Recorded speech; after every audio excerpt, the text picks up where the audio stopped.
Okay, part 2 of our magnetism chapter revision. Alright, let's talk about how to write our answers, how to go about problem solving. Okay, there's no calculation in this chapter, of course, but there's plenty of explanation. As I said before, concept-wise easy, but when you phrase your answers, that's not always the easiest thing to do. Okay, come, let's talk about electromagnets first. Alright, so this is a typical electromagnet setup.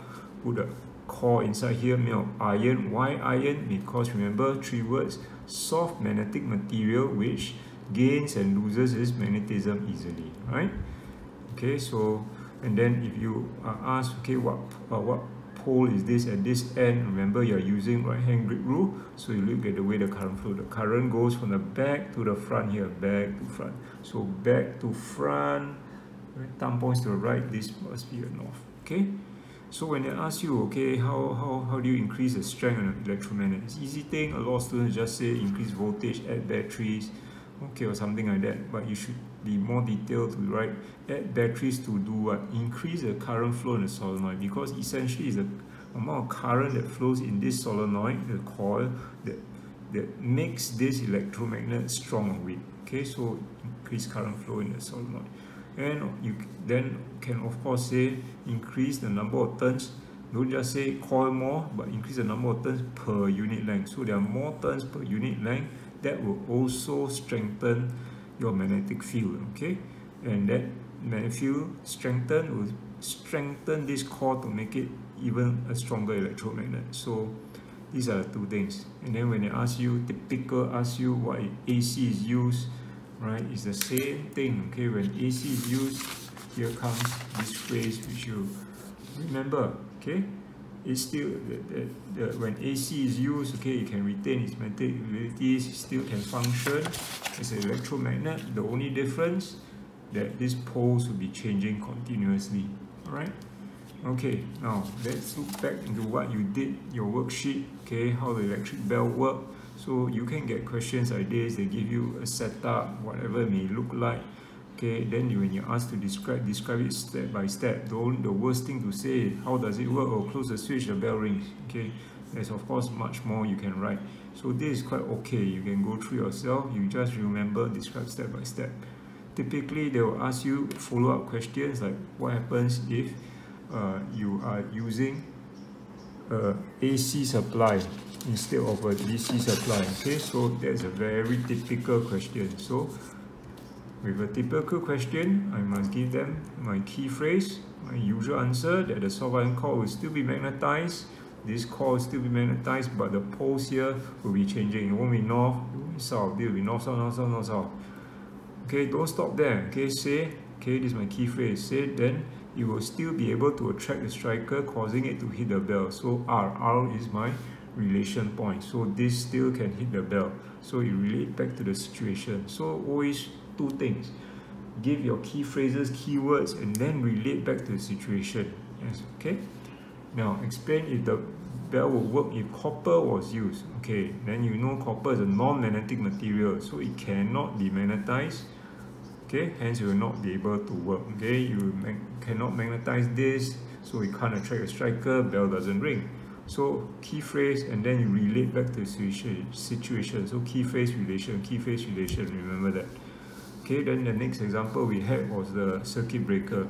So this is slightly different. Okay, when you phrase your answers here for this one, the key words are this: when a large enough current flows through the solenoid. Remember, I just have to say this over and over again. In a circuit breaker, you normally have current flowing already, and it also magnetizes the core. But the only thing is that this core is not magnetized strong enough to attract this armature here, okay, to cause the circuit to break. So this is a key phrase, right? So with practice, you will know these kind of things. They magnetize the iron core so that we now strong enough to attract the armature and break the circuit. So this is your R. You will relating back to the situation. Okay. So then I ask you, okay, what happens if you have more turns on the solenoid? So with more turns, what will happen? It will break at lower current. Why? As less current will now be able to magnetize the core to be strong enough. Okay, that's your key phrase. To attract the armature and break the circuit, and that's your R.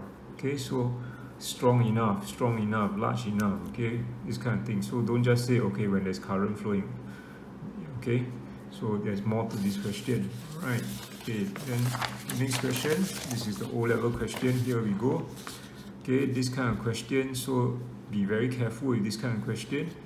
I will just have to say this is not an induced magnet, okay. Don't say that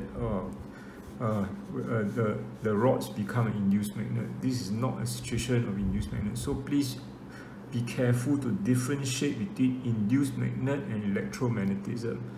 Okay, so you want to say electromagnet. Okay, if let's say you have a case where you have a rod in this situation, yes, this rod becomes an electromagnet. Okay, and if you put a paper clip or pin here, yes, it will induce magnetism in this paper clip or pin. Okay, then you can say that this pin becomes an induced magnet. So this electromagnet, this induced magnet. Do not say this becomes an electromagnet, or worse, this is induced magnet. So be sure and know when you use the term or talk about magnetic induction and when you talk about electromagnetism. Okay. Okay, so given a typical question like this, right, and you see a setup with a coil, okay, with a going round, a solenoid, okay, it's the chapter of magnetism. So always good way to start is when the switch is closed, current flows through the solenoid, magnetizing the iron rods. Okay, so this is always good way of starting, because this essentially is what makes the rod magnetized. And current flowing through the coil. Okay, it's not because current is flowing through the rod, it's current flowing through the coil. It's such a magnetic field within this area. You can't see it. And this magnetic field helps to magnetize the two rods. Right? So then both rods are magnetized such that they have like poles facing each other. Okay, all these are your keywords, key phrases, and so on. And then they repel because like poles repel. Okay, one way, one technique you can always do, I remind you, is label. Okay, you don't know how to say this is north, how do you say that? Okay, left is north and so on. Very troublesome, right? Just label A, C. A and C are north, D and B are south. So being like poles, they will repel. Okay, so this is relating back to the question, right? So always recommend you to start off your answers with electromagnet question by saying when the switch is closed. Right, then current flows through and carry on from there, right? Okay, so if you are using iron and rod, again, you see the way I approach. I will say when the switch is closed, current flows through the solenoid. Okay, what happens? This one, iron gets magnetized, but copper is non-magnetic material, does not get magnetized. Okay, this is key phrase, you know, right? So it does not move and stay in position. That's R. The worst thing you can say is nothing happens. Say properly, write properly, does not move and stay in their positions. Okay, don't be sloppy, especially when you know how the answer is, how to write it, give it your best. Okay, so what happens when you use AC? Again, AC, once they say AC, think about the keywords. What are the keywords? The keywords is the rods are still magnetizing. So again, you see, I will have this when an alternating current is used or flowing through the solenoid. So this is always my intro, right? My intro for electromagnetic answers. And then this is my key phrases, my keywords. This is the third time I'm saying this already. So of course don't stop there. Then you have to describe what happens. These keywords, key phrases. This is my R. I relate back to the situation. What happens? You have both rods having light poles facing each other, and they stay repelled. That's why like poles repel.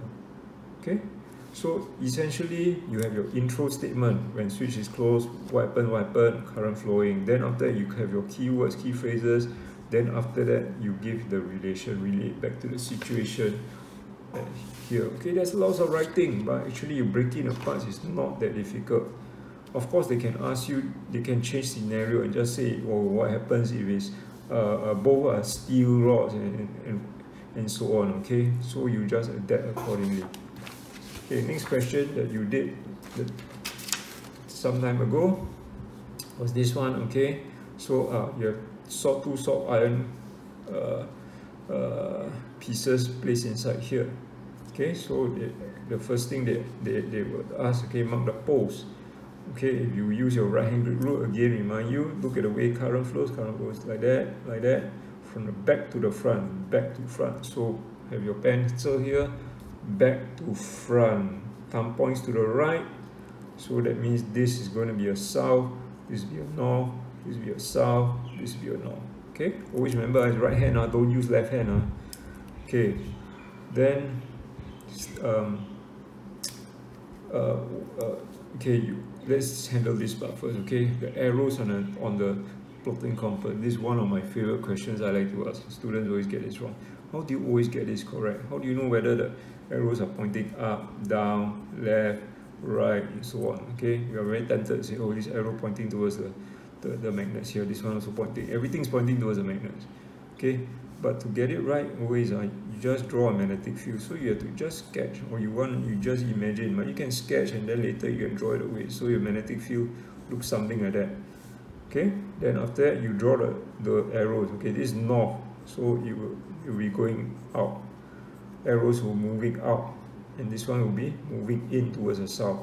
So the compass needle, remember this, always points in the direction of the north pole, of the north. Okay, so if this is the north going out in the direction of field, points in the direction of field. So if the field pointing this way, your needle points this way. So if the field pointing this way, your needle points this way. So if the field pointing in towards the south, you will point this way. Okay, so you do like that, you never get it wrong. So if this have a compass here, you see, oh, it's going this way, you will point not even up, down, left, right, is at an angle. So get the direction of the field correct, and then you draw your compass, you will surely get it right. Okay, you also can remember okay, that the compass, I remind you, maybe you forgot, compass needle, the arrowhead is a north itself, then this is south. So north attract to the south.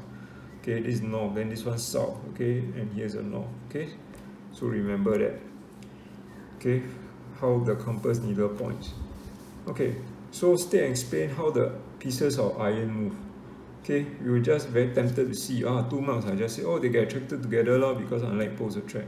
Can we answer in full with our usual statement? You see, this is an electromagnet setup. Okay, got solenoid, got switch, got current.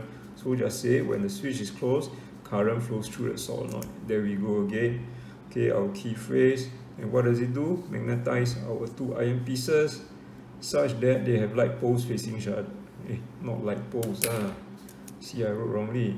Unlike poles facing each other. And as unlike poles attract, they move towards each other. So key phrase everywhere, which is not difficult. And then once you relation, they move together. They get attracted. Okay, so have an intro line. Okay, always an intro line, very important to the situation. Okay, and again, this is, I have to say this, they do not become induced magnet. You don't say this or software become induced magnet, neither does this. It doesn't. You can say become electromagnets you want to, okay, but it doesn't. Okay, so what happens if you reverse the direction of current? Okay, change direction of current, then your magnetic field direction will change. Okay, everything will just point the other way. All the compass needle will all start turning into the opposite direction, 180 degrees. So this one point the other way, this one point inwards, and so on. Okay, and what happens if you reduce the strength? You reduce the strength of the current. Okay, then your magnetic field will obviously weaken. Right, so these are just one word, 1 mark. So it's not very difficult, but the way you answer is important. Intro, statement, keywords, key phrases with a relation to relate back to the situation, right? Then when you did this question, I just like to remind you again, when you draw the arrows, it's pointing from the magnet, right? And this will point the direction of magnetic field. Remember, magnets always point the direction of magnetic field. Okay? So go through your notes, what you've done, your worksheet like this, and again you see, okay, electromagnet question, you know what to write, okay? And then induced magnet, okay, induced magnet, okay, I gave you a lot of, I gave you how to write a sentence. This is actually a O-level question. It came out 3 marks, so you can't just say, oh, the strong magnet causes iron nail to become magnet, so you attract the iron washer. Okay, there's no keywords, no key phrases, nothing. So you can't just write like that. Okay, you have to say that this strong magnet induces magnetism in the iron nail, right? Or makes it into an induced magnet, such that the end of this iron nail become a north, and this iron nail induces magnetism in the iron washer, such that this side becomes a south. Okay, you won't call it, okay, this will be north, south. You can say this side A or this side B. Okay, just say on the right side of the iron washer becomes south, and then as unlike poles attract, the iron washer moves towards it. Okay, so watch out. Look, this is induced magnetism. I think of everything about induced magnetism. All my keywords, key phrases will come in like this too. Okay, you read again what you said. Okay, and then relation. So this is my intro. Okay, what happens? Okay, so don't say electromagnet, there's nothing to do with electromagnetism, no electricity flowing at all. Okay, so that was O-level question. Then here you go, some more O-level question. Typical O-level question. You see, how come these two paper clips get attracted to this magnet? Okay, so you identify, oh, okay, this is not electromagnet, this is induced magnetism. So the paper clips are still in the region of the magnet's magnetic field, right? So there's a magnet's field here. These two become what? Induced magnets, or induces magnetism in them. So these are all important things, all right? So this is my intro and my keywords here. Okay, when the paper clips are in the magnetic field of this magnet. Okay, then after that it becomes easy. Then here north, here the top becomes south and south, and as unlike poles attract, they are attracted to the magnet. So here is my relation back again using keywords and key phrases, which are quite easy. So it is how you phrase.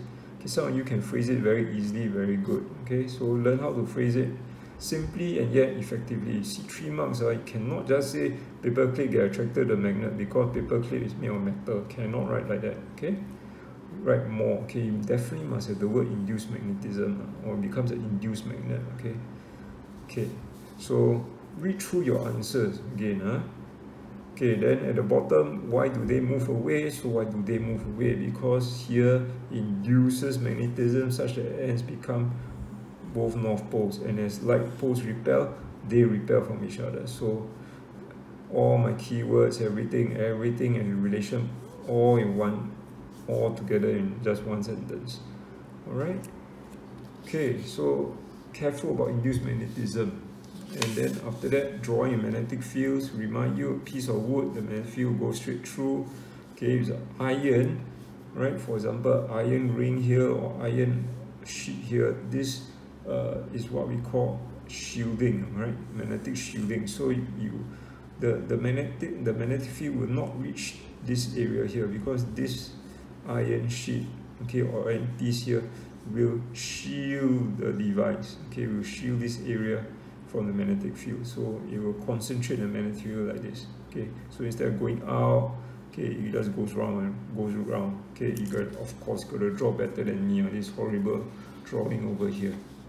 Right, so for magnetism, remember your keywords, key phrases. Look at the answers you have written, how you have written them. Always remember, have an intro statement. When the current flows through the solenoid, that's a great way to start. Okay, or when the paper clip is close to the magnet, it becomes an induced magnet. Okay, all these are good ways to start.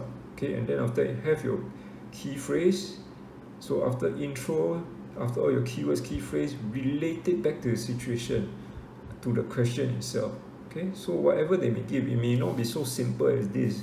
Okay, it may be more complicated looking diagram. Whatever, okay, it is always the same concepts will apply. Okay, so after this, you should also then go and practice some questions your own and get the hang of it.